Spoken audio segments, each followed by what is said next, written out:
The story kicks off with Philip and Suzanne, now CIA agents, diving straight into a high-stakes mission in Europe. The action begins immediately. Philip waits in a dark, gritty alley ready for the signal.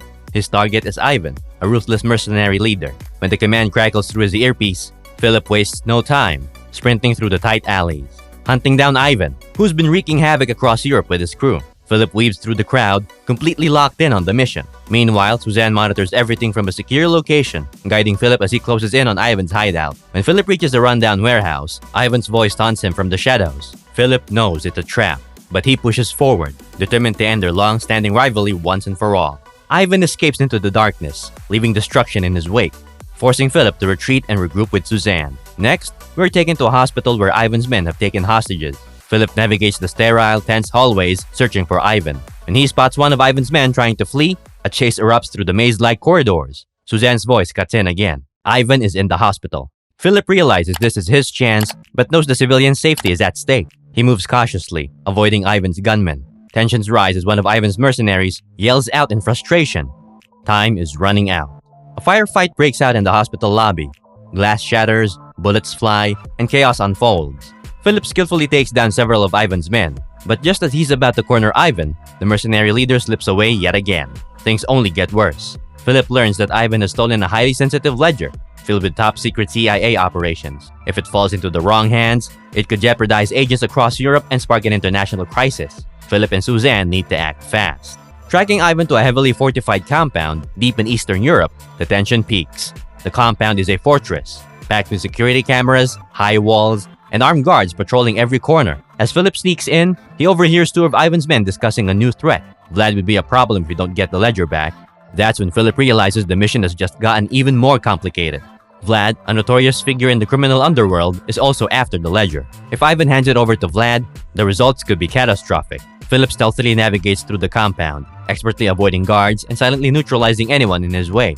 His CIA training shines through as he moves with precision and skill. Eventually, he reaches Ivan's hideout, and the tension mounts. A showdown is inevitable. The two exchange words, but it's clear this will end in a fight. They engage in a brutal hand-to-hand battle, with neither man willing to give in. After a fierce struggle, Philip finally overpowers Ivan, knocking him out cold. But the victory is short-lived. When Philip searches the room, the ledger is nowhere to be found. Suzanne radios in, her voice urgent. "Philip, Vlad's men are closing in." Philip quickly realizes someone else must have taken the ledger before he arrived. With no time to spare, he races out of the compound, only to run into a group of Vlad's mercenaries. A massive firefight erupts, with bullets raining down. Philip takes cover, using every survival skill he has to outmaneuver his attackers. The action is fast and relentless. After fighting his way out, Philip meets up with Suzanne. They quickly discover that Vlad is heading to a nearby airport, intending to flee with the ledger. If he escapes, the fallout would be devastating. A high-speed chase ensues as Philip and Suzanne race to the airport, with Vlad's men in hot pursuit. Explosions and gunfire fill the scene as they weave through traffic. Philip is laser-focused, determined to stop Vlad at any cost. When they reach the airport, Vlad is just moments from boarding a private plane. Philip storms the terminal, battling Vlad's remaining mercenaries. The final showdown is near, and Philip knows this is his last chance to recover the ledger. Inside the hangar, Philip comes face-to-face with Vlad. In a brutal, no-holds-barred fight, the two square off. Vlad is powerful, but Philip is relentless. After a grueling battle, Philip finally disarms Vlad and knocks him to the ground. With Vlad defeated, Philip secures the ledger, ensuring it won't fall into the wrong hands. The mission is over, and Philip and Suzanne can finally breathe a sigh of relief. As they walk away from the airport, Philip looks at Suzanne and gives a nod. "Another day, another mission," he says with a smirk. And with that, the movie concludes with an explosive finish. Philip and Suzanne victorious, having saved countless lives by stopping Vlad and Ivan from unleashing chaos.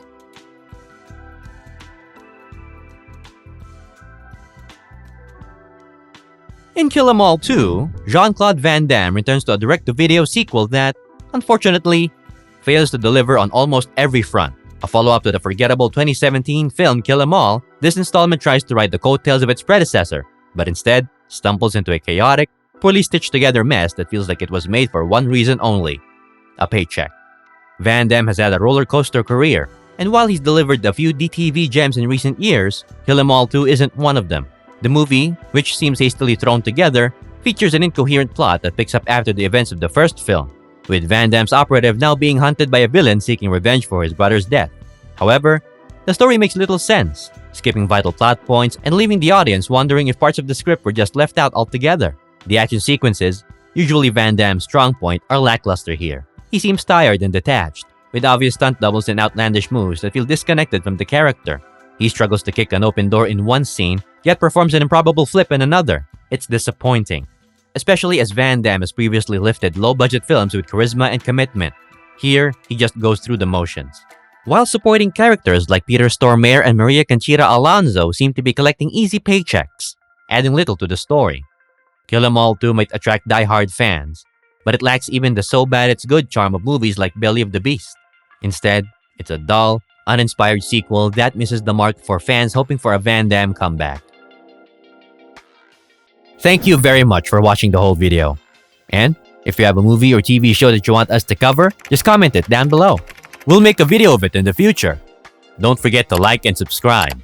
Check out our playlist for more recaps.